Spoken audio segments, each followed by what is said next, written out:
바람 따라 물결 따라 흘러가듯이 심경에 돛을 달고 함께 갑시다.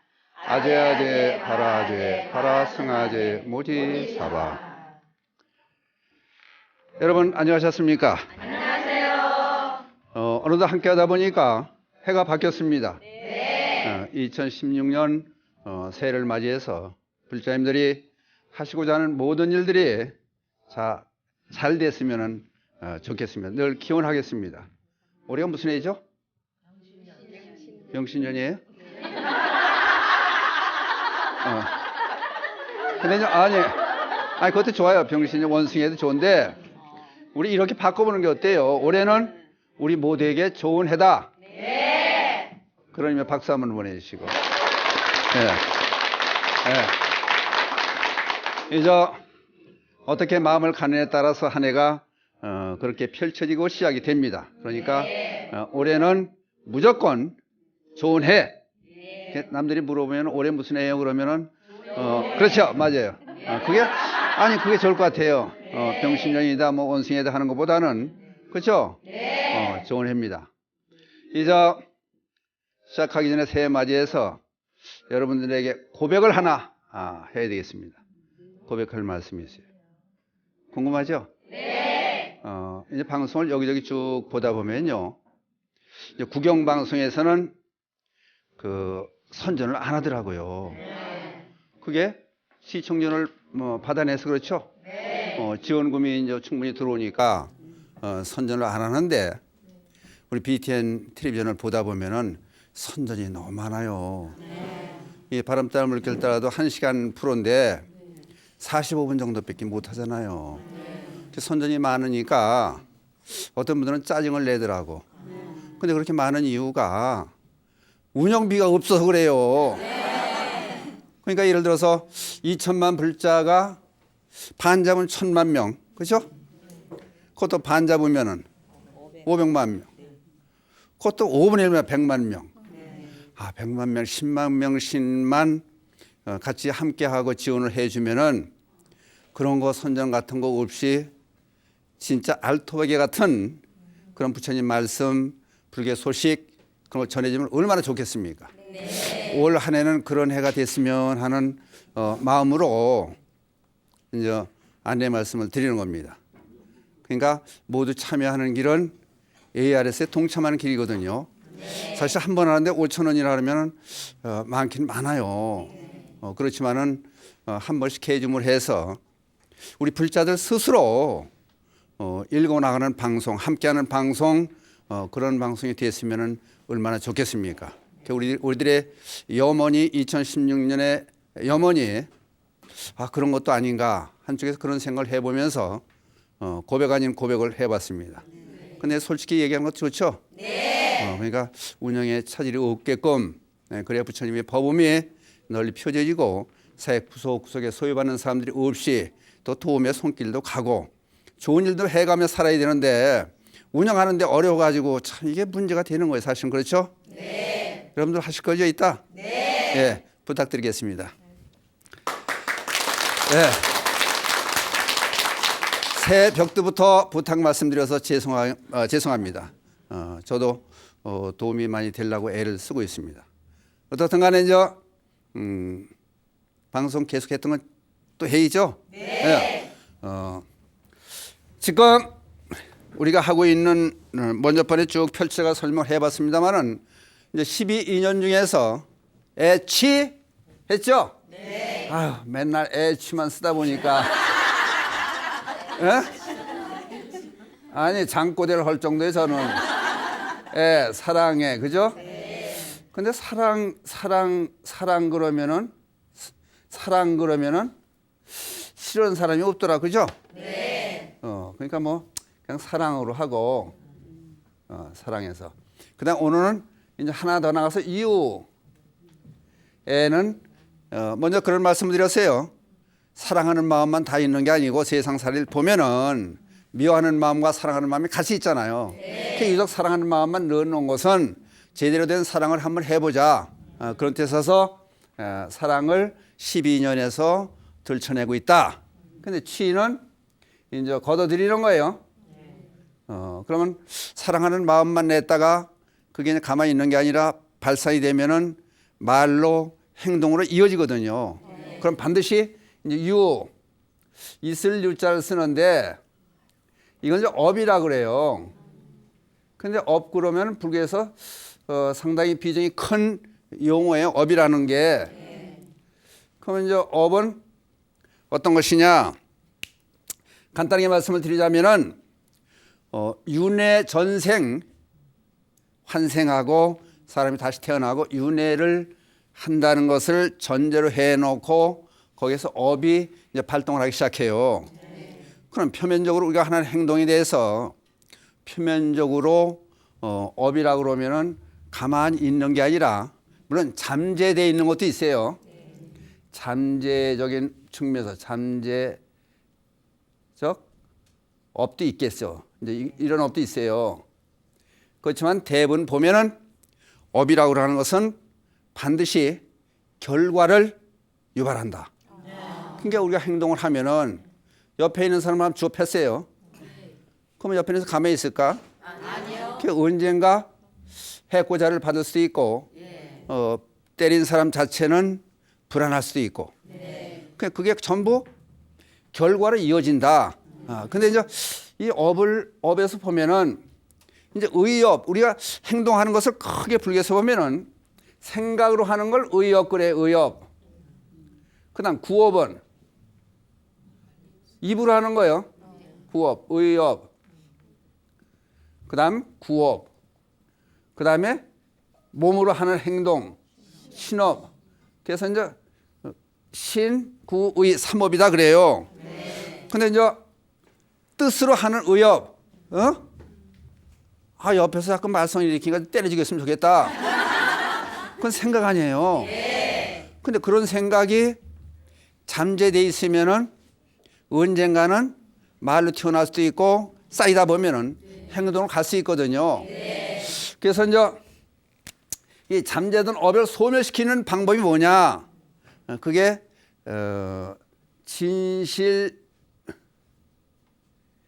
진실된 마음에서 나오는 가르침.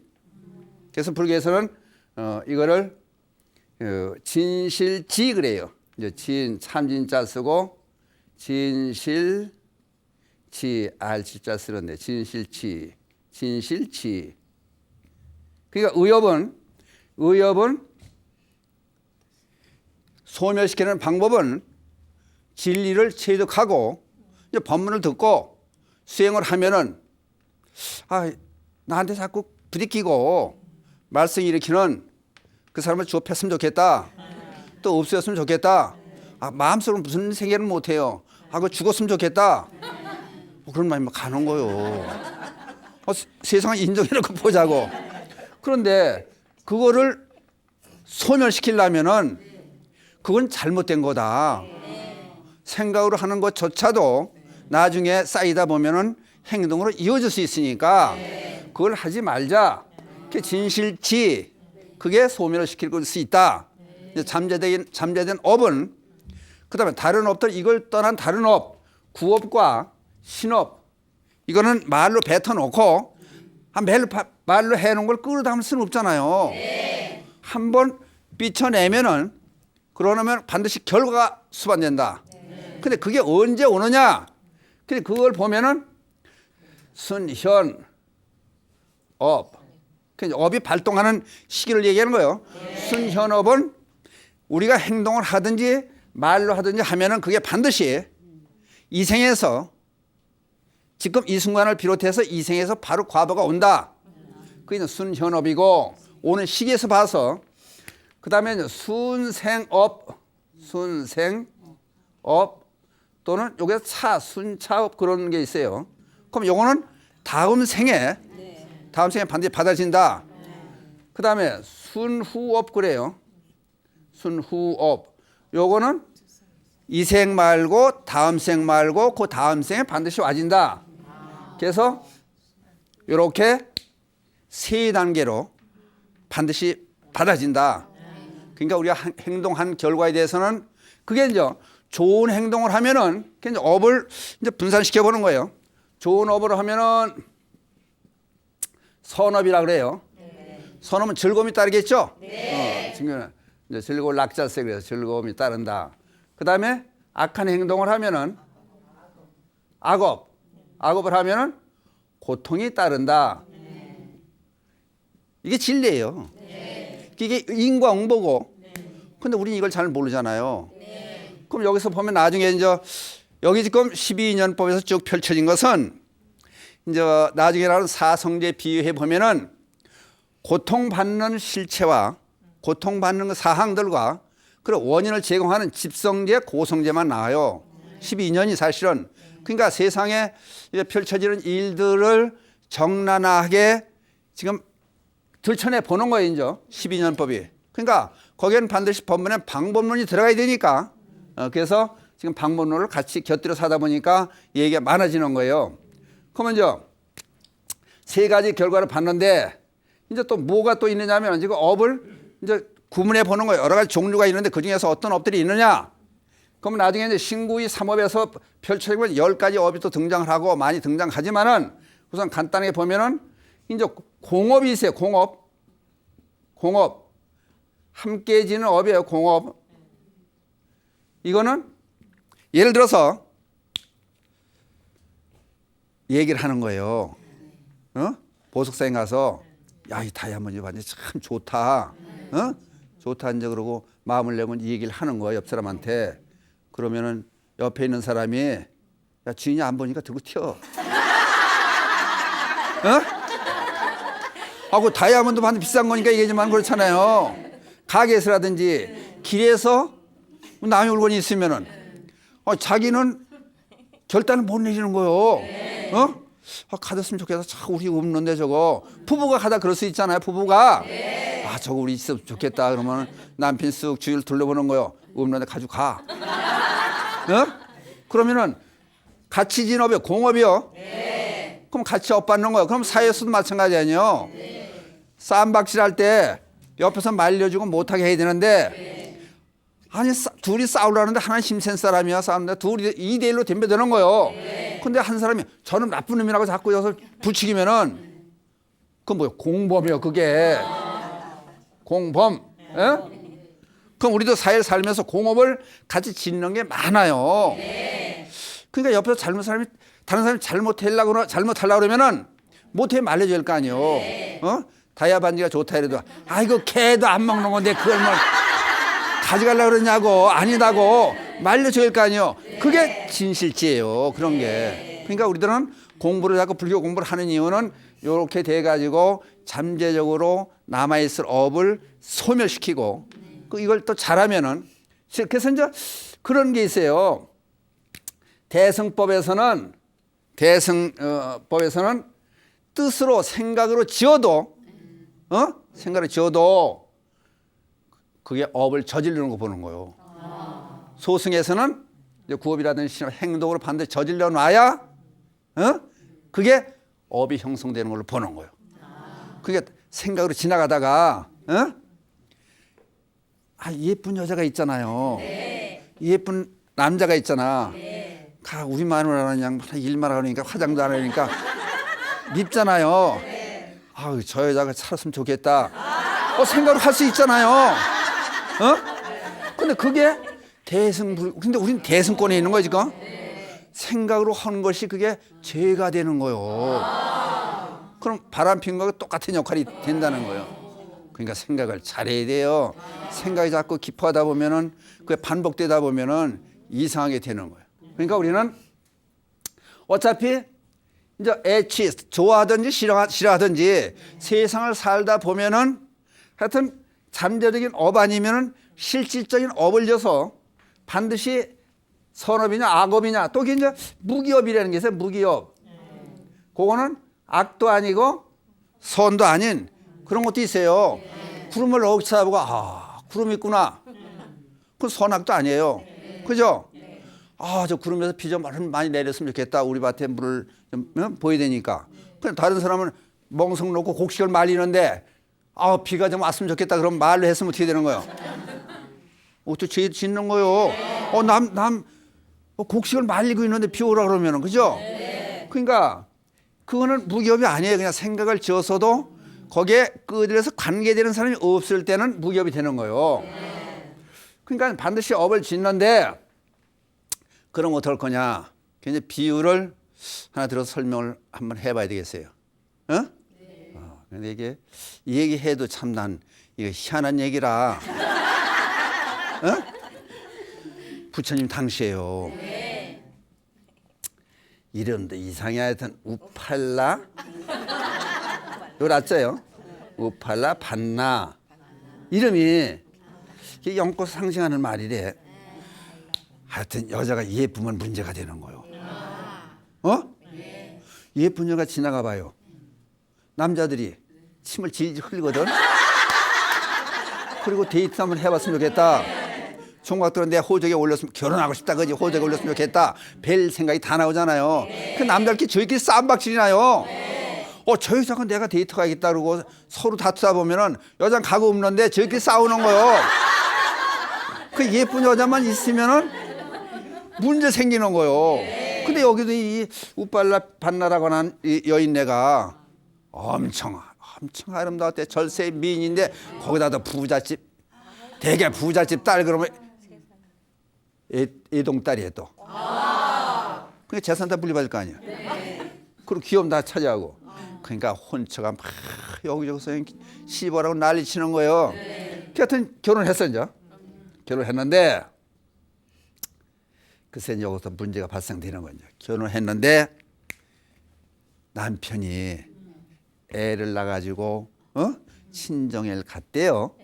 친정을 갔는데 친정에 가서 보니까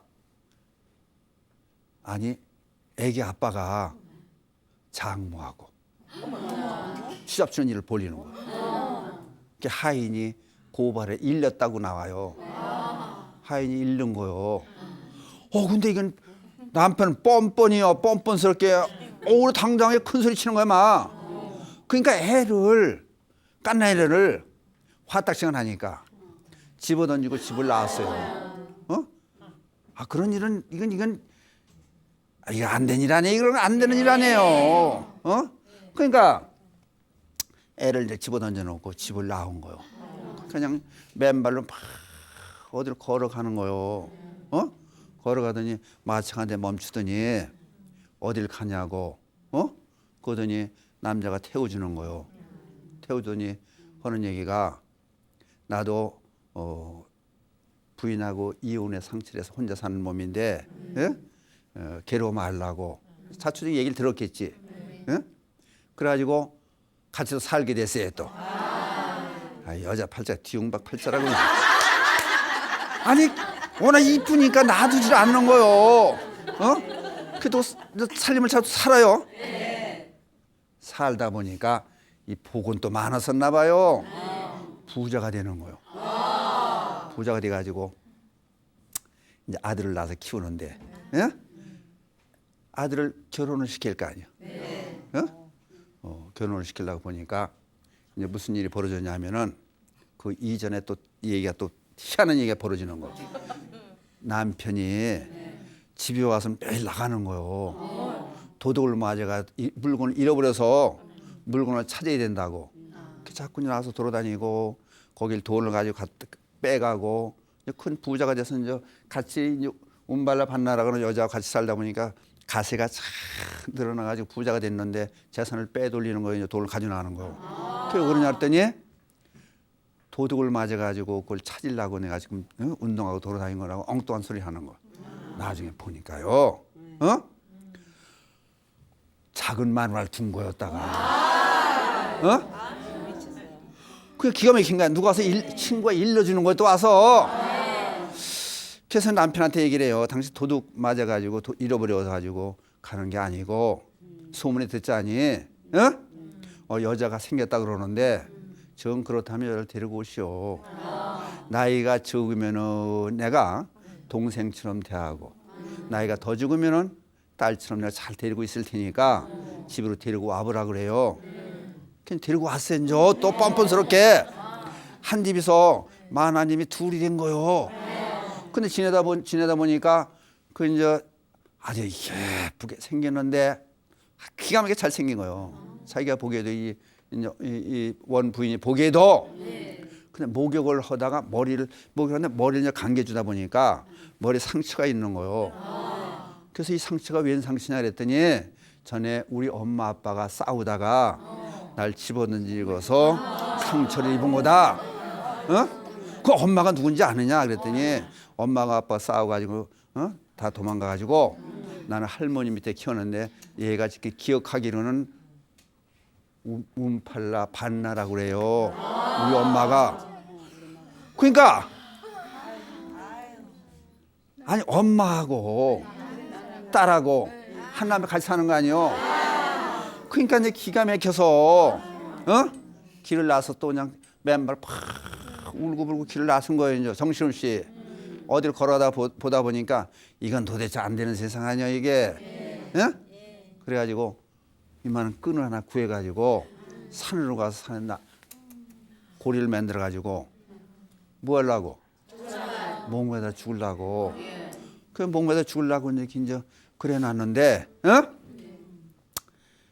아니 왜 남자가 산에 나무를 해러 왔다가 쫓아와서 구해준 거요. 그러더니 이 남자가 하는 얘기가 그렇게 죽으려고 그러지 말고 죽을 마음 가지고 열심히 살아봅시다. 나도 애를 낳아놓고 마누라가 도망가가지고 사실은 내가 죽으려고 그랬었어요. 근데 죽는 것만 다가 아니라 이렇게 애 있고 그러니까 살아가고 있는데 그러지 말고 기운 내고 삽시다.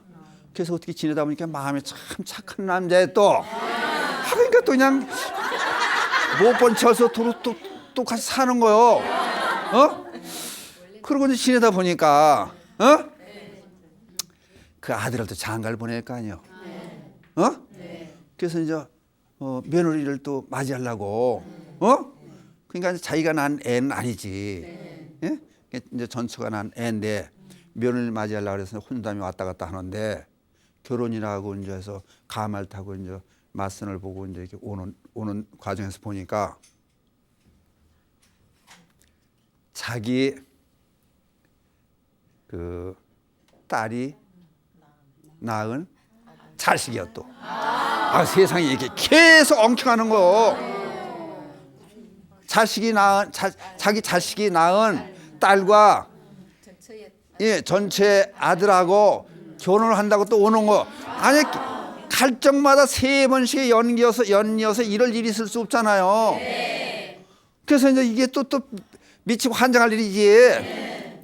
그러니까 이제 그걸 보고 오는 걸 보고 그 사람들은 알잖아요.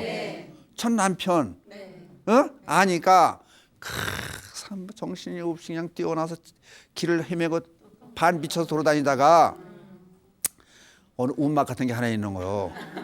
그 운막 가서 이제 이렇게 지쳐가지고 깜빡 잠이 들었는데 장길에 보니까 외놈이 자기를 덮치는 거요. 거지 속으려 거기가.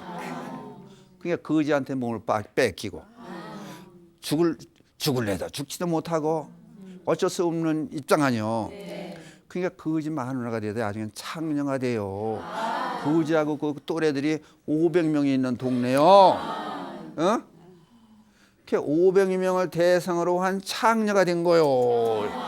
아니 여자 운명이 기구하다리 이렇게 될 수는 없는 거 아니야. 희한한 거 아니요. 그래서 이 500명 무리들이 이제 무슨 얘기를 하냐면은 우리 놀러 가자 그래가지고 이제 이 인간들도 이제 잔치를 베푸는 거예요 또. 근데 산중에 가서 이제 푸닥거리고 이제 잔치를 막 하는데 무슨 얘기를 하냐면은 저기 수행자가 한 사람이 있는데 스님이 한 사람이 있는데 당신 같으면 가능할 거다. 이 여인한테 저 스님을 꼬셔내서 타락시켜봐라. 그러면 당신이 해달라는 걸 오늘 다 들어주겠다. 살살 꼬시는 거요. 그러니까 가서 이제 스님을 유혹하려고 스님한테 찾아갔어요. 찾아가서 그 누구냐 하면은 부처님 10대 제자 중에 신통제 목련존자요. 목련존자를 찾아가서 목련존자 유혹하려고 그러니까 이게 되나 이게 얘기가 안 되는 거지. 그래서 설복을 당해 오히려. 세상은 이런 게 아니다. 이렇게 쭉 얘기를 듣고 난 다음에 아마 내가 부처님께 안내를 할 테니까 부처님 제자가 되라. 그래서 이 목련자 얘기를 듣고 부처님한테 찾아가요. 그래서 부처님 설법을 듣고 세상살이가 어떻다는 거 진리의 말씀을 쭉 듣고 머리 깎고 출가해요. 그 출가하는 걸 보고 500명이 전부 출가를 다 했어. 부처님의 위대한 사상이 참, 야, 보기만 해도 모든 사람을 편안하게 해주고 그런 거요.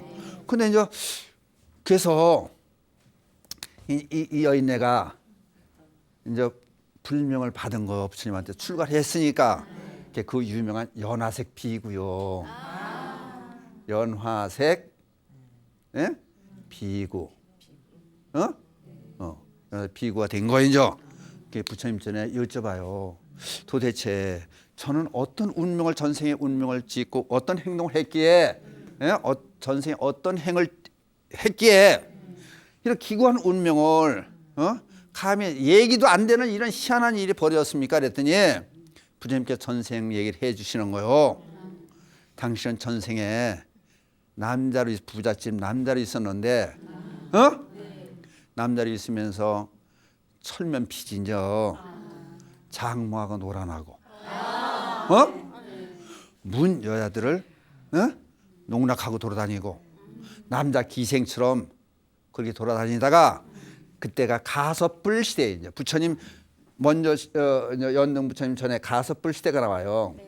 가섭 부처님 시대에 부처님의 교화를 받고 그걸 멈춘 거이죠. 그러니까 그래서 다시금 그 인연으로 부처님 이제 제자가 된 거예요. 그 전세 인연이라는 게 그냥 반드시 과업을 받아야 되는 거예요. 그러니까 똑같잖아요. 돌아가는 과정에 전생에 남자로 있을 때 바람을 많이 피우는데 바람 피우면 장모도 겁달하고 이상한 짓거리 하고 주변에 있는 여자들을 참 울리고 다니고 그렇게 이상한 짓거리가 심지어 남자 기생처럼 그렇게 돌아다니는 입장이 됐으니까 이게 몸을 바꿔서 여자로 태어나서 똑같은 그 과정을 거치잖아요. 근데 다행히도 그때 가섭불 시대에 부처님의 가르침을 그래도 받았으니까 그 생각이 잠재되어 있으니까 목련존자의 얘기를 듣고 다시 고향으로 돌아온 것처럼 그 옛날에 연상이 돼가지고 착한 마음이 솟아나기 시작해서 비구니가 돼요. 근데 연화색 비구니 있을 때 비구니 스님이 워낙에 또 이쁘니까 동네 놈들이 또 이상하게 또 쫓아다녀요. 그래가지고 나중에 이 연화색 비구니가 아라한의 경지까지 올라가요. 신통력을 불릴 수 있게 그런 경지까지 간 거예요. 그 남자를 축 놔놓고 내 몸이 어떤가 한번 볼래느냐고 눈을 빼서 손 위에다 올려놓고 죽어지는 모습 보여주고 신통력 보이는 거. 그래가지고 이 실상이 어떤 거다 세상에. 그러니까 애옥이 잘못 거기 휘어나면은 어떤 결과가 온다는 걸 쭉 설명해주고 그래서 많은 사람들을 불자를 만들고 그러는 그 유명한 연화색 비구의 전생 우팔라 반나 그에 대한 얘기를 지금까지 생각해봤어요. 그러다 보면은 이 업이 참 무서운 거예요. 그죠?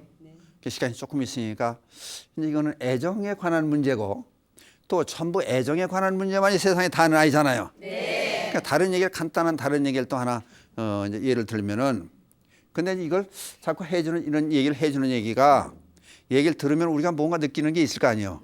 전달되는 메시지가 뭔가 여러분들은 잘 생각해 보셔야 돼요. 아니 해가 정초부터 이런 얘기 하는 얘기는 좀 안 좋을지 몰라도 그렇죠. 잘 되자 하는 뜻에서 얘기를 하니까 중국에도 우리나라도 있어요. 여기 서울 위에 가면은 양주라고는 고장이 있었는데 장사를 해서 돈을 많이 번 사람이 있는데 이 사람이 돈을 많이 벌고 호화롭게 살다가 아들에게 이혼을 해요. 내가 지금까지 쓰고 있는 저울을 내가 손수 만든 건데 저울 안에다가 수은 수은 있잖아요. 수은. 그 온도계도 들어가고 그런 수은 있잖아요. 이렇게 하면 또르르 뭉쳐가고 그러는 게 있어요. 그 수은을 저울 안에 넣어서 물건을 살 때 다른 사람 물건 사고 내 물건 다뤄줄 때 이걸 가지고 장난하는 거예요. 저울 가지고 속이는. 아이 가끔가다 시장에 요새도 저울 가지고 속이는 사람이 있대요. 먹을 거 가지고 속이고 싸쓰는 사람들이 있어요. 이거. 근데 먹을 거 가지고 장난해가지고 그 팔고 그런 사람들은 다 저희 새끼하고 그놈한테 먹여야 돼요. 그죠? 근데 하여튼 저울 가지고 장난해가지고 부자가 되긴 된 거요. 그 아들한테 이걸 물려주면서 이제 이혼을 한 거요. 그런 줄 알고 니가 써라. 이 저울 덕분에 돈을 버는 것 같다. 너도 이걸 써먹어라. 근데 아들이 아버지 돌아가신 다음에 아버지를 화장해 드리고 나서 독실한 불자에 썼대요. 화장해 드리고 나서 저울도 같이 태워 없앤 거요. 그랬더니 그러고 나서 얼마 있다 보니까 아들이 둘이 있었는데, 아들이 둘이 있는데 아버지 장사를 지내는 거 저울을 태워서 없애는데 뭐 폭삭 기운이 뭐 나고 이상한 징조가 보이더니 아들 두 놈이 죽어버리는 거예요. 충격받아. 이게 도대체 무슨 절에 가서 막 기도하고 내가 잘못한 것 이게 뭘 잘못했습니까? 그리고 막 기도를 하고 이제 하다 보니까 비몽사몽간에 부처님께서 예시를 해 주시더라는 거요. 사실은 너희 아버지가 전생에 서너 번 그래도 지어서 부자로 살았는데 죄를 많이 져가지고 너희가 부자 되는데 기여를 했다 그지. 속임수 가지고 장사를 해가 속여 먹었으니 부자가 되긴 됐는데 그게 인과응보해서 안 되는 얘기 아니냐 그거는. 그래서 이제 그렇게 나와 얘기해. 이제 파자요. 때려 부순다는 얘기요. 파모 이건 없앨 모자요. 없앨 모. 그러니까 너희 집을 결단내고 불나게 하고 망하게 하는 파모 이성. 이성. 파모 이성을 너희 아들로 보냈던 거다.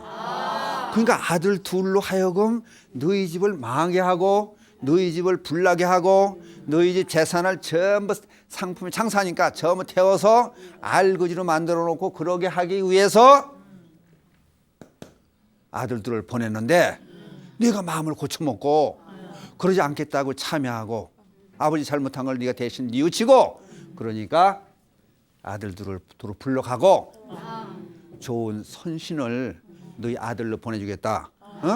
그래가지고 그 뒤에 아들 둘을 낳았는데 그 아들이 진사의 벼슬까지 올라갔더래요. 그러니까 진짜 아버지한테 물려받은 업이라도 이게 아니다 싶으면은 바로 잡아가는. 그래서 이제 장사하다 보면은 그런 사람들 있잖아요. 사기당하고, 불나고, 보상도 못 받고. 근데 그게 다 이유가 있다는. 그러니까 아들이 죽어도 이유가 있는 거요. 그러니까 인과응보가 펼쳐지고 인연뼈 쭉 보면은 우리의 삶이라고 하는 것이 우리들이 한 행동의 대가를 반드시 받아야 되니까. 그러니까 수월왕생에 그런 얘기가 나오잖아요. 네가 전생에 어떻게 했는가를 알고 싶으면은 네가 받는 그대로다. 그럼 미래를 알고 싶으냐? 그럼 네가 어떻게 하느냐에 따라서 미래는 결정진다.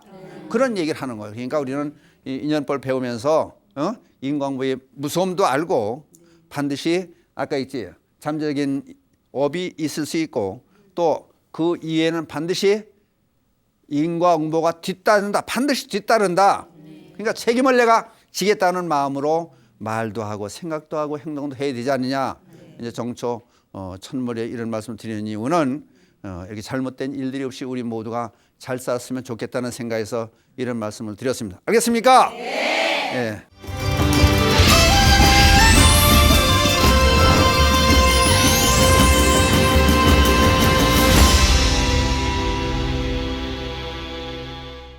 스님 법문 참 잘 들었습니다. 네. 스님 저는 작년에 남편도 수술하고 딸도 입원하고 저도 수술까지 한 참 힘든 한 해였습니다. 그러나 스님 그 부처님의 법문으로 조금의 힘을 얻고 잘 살아가고 왔습니다. 올해는 뭐 조금 더 나은 밝은 내일이 있을까요? 있겠네요. 왜 그러냐면은 업이라고 하는 것은 또 여기 맞는 질문이네. 업이라고 하는 것은 받아야 돼요, 반드시. 그냥 기도를 많이 하면요, 업이 쭉 땡겨서 와요. 그 반드시 해결할 것이면은, 예를 들어 전생에 1억을 띄어먹었다, 다른 사람 돈을 1억을 띄어먹었다. 그러면은 이제 적게, 어떻게 하면 적게 받을 거냐, 대가는 반드시 치러야 되는데 그게 문제거든요. 심지어 부처님께서도 등에 뾰루지가 나가지고 석 달 동안 고생을 하셨다는 거 아니에요. 근데 제자들이 여쭤봐요. 아니 부처님이신데 근데 과업을 받습니까? 그랬더니 나도 과업을 받는다고요. 그 대신에 이제 왜 등에 뾰루지가 났냐면은, 종기가 났냐면은, 바느질을 하시다가 옷 솔케에 있는 이 한 마리를 모르고 바늘로 이렇게 꿰매다가 찔러 죽인 거예요. 그러니까 그대로 과업을 받으면은 창에 찔려 죽어야 되는 거 아니에요. 바늘로 이를 터뜨려 죽였으니까. 근데 나는 성불을 했기 때문에 종기가 쬐끄맣게 나가지고 3개월 동안 앓은 걸로 대체한다 이거요. 그러니까 반드시 받아야 된다는 거예요. 근데 이게 제가 불교 공부하면서 쭉 기도하면서 이제 아는 일인데, 그렇다고 이거를 정설로 생각하기는 그렇고, 하여튼 참고하시긴 바라요. 가끔 가다가 이제 사람들이 아프다든지 어려운 일이 있으면은, 병문안도 가고 집에도 방문하고, 이제 정월달에는 공장이라든지 집에라든지 가정법회도 해가서 기도도 하고 법문도 하고 그래요. 병원에 있는 사람들 입원하고 그러면은 찾아가도 보고. 근데 며칠 전에 이제 그 입원한 환자가 나이 50도 안 된 분이 쓰러져 가지고 중환자실에 있다 캐시 올라갔어요. 기도도 하고 그래서 이제 일반 병실로 갔는데 잠을 못 잔다 그래. 그래서 이제 밤에 잠을 못 자니까 환자가 회복이 안 되는 거 아니에요. 쫓아가지고 손을 잡아주고, 내가 지니고 다니는 염지를 손에 끼워주고, 이제 손을 잡고 간단히 제일 쉽게 할 수 있는 기도가 아자제 바라제 파라승아제 모지사바. 그 기운이 대단해요. 그걸 염해주고, 그리고 이제 나오면서 그랬어요. 오늘 저녁부터는 반드시 잠 잘 잘 테니까 아무 걱정 말라. 얘기라고 하는데 걱정이 되잖아. 아니 말은 하고 왔는데 기도를 없이 간단히 손잡고 해주고 이제 그랬는데, 오면서 가만히 생각이, 이래서 스님이라는 사람이 다른 사람하고 뭐 틀린 점이 있을 거 아니냐. 가서 손이라도 만져주고 기도라도 해주면은 효용이 있을 거 아니에요. 그냥 그러기 위해서 수행을 잘해야 되고, 먹는 것도 이것저것 먹지 않고 열심히 수행하는 이유가 그러기 위해서 하는 거 아니에요. 그러니까 여러분들도 부모 아니에요. 부모들이라면은 애들한테 잘 될 거냐 걱정 말라 그러면은 행동을 보여줘야 되거든요. 지금까지 그렇게 되어 왔어야 되거든요. 그런 게 상당히 중요하다.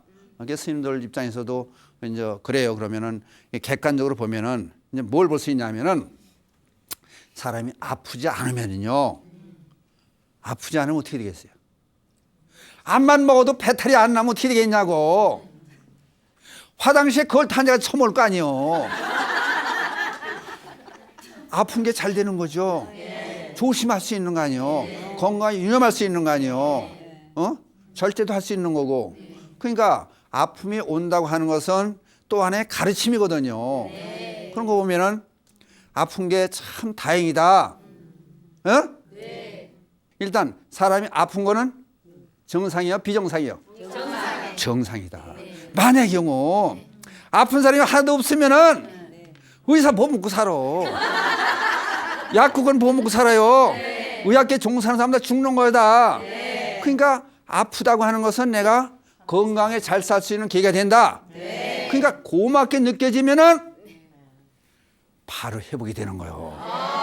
아니면 나만 아프냐 그러고 그냥 머리 싸고 들어놓고 앉아서 원망만 하고 있으면 병이 깊어지는 거예요. 그러니까 기도하면은 반드시예요. 기도를 열심히 하는 사람 반드시 막아요. 그러니까 능엄계에서 법력이 한 뼘을 뛰면은 한 뼘을 자라나면은 성취할 수 있는 그 법력이 한 뼘이 늘어나면은 마장을 한 길을 뛴다는 거요. 그러니까 앞으로 5년 후, 10년 후에 1년 후에 올 나쁜 일들이 한꺼번에 쭉 적게 돼가지고 오는 거요. 그러니까 아파 딱 일어나면은 생명의 소중함도 알고, 그럼 가족의 소중함도 알잖아요. 그런 거가 얼마나 큰 공부요. 그렇다고 해서 또 이제 아프면 아우 잘 됐다 그러면 또 그것도 골치 아프지. 그렇죠. 그냥 순수히 받아들이는 거지. 그죠? 그냥 방법을 찾는 거요. 그러니까 그러면은 이제 남편도 그렇고 딸도 아프고 그러면은 이제 집에 무슨 또 잘못된 점이 있을 수도 있는 거요. 환경에. 그러니까 엄마 입장에서는 그런 걸 잘 또 보살펴 봐야 되고, 음식을 내가 잘해줬나? 환경 괜찮은가? 그런 것도 봐야 되죠. 무리하지는 않았나? 그런 것도 봐야 되겠지만은 일단 사람이 잘못된 점이 온다는 것은 또 다른 새로운 희망이 있다. 불교에서는 궁죽통 그래요. 어려움이 있으면 반드시 일어날 길이 있는 거예요. 근데요, 건강한 사람들 있잖아요.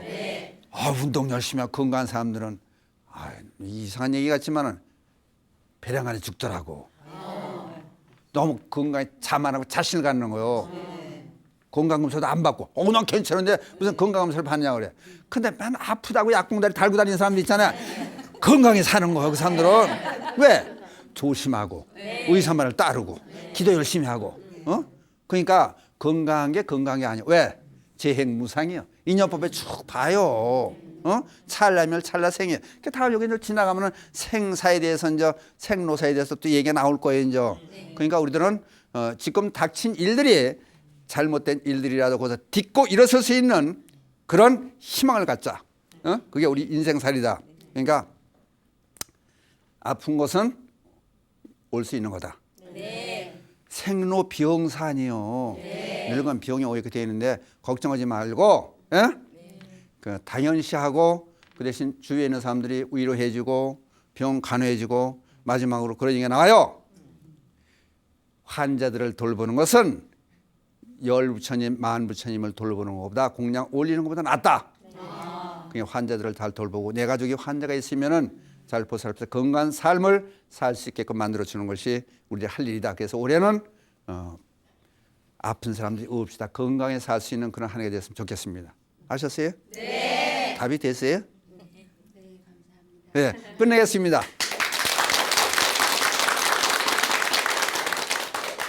바람 따라 물결 따라 흘러가듯이 심경에 돛을 달고 함께 갑시다. 아제아제 바라아제 바라승아제 모지사바. 수고하셨습니다.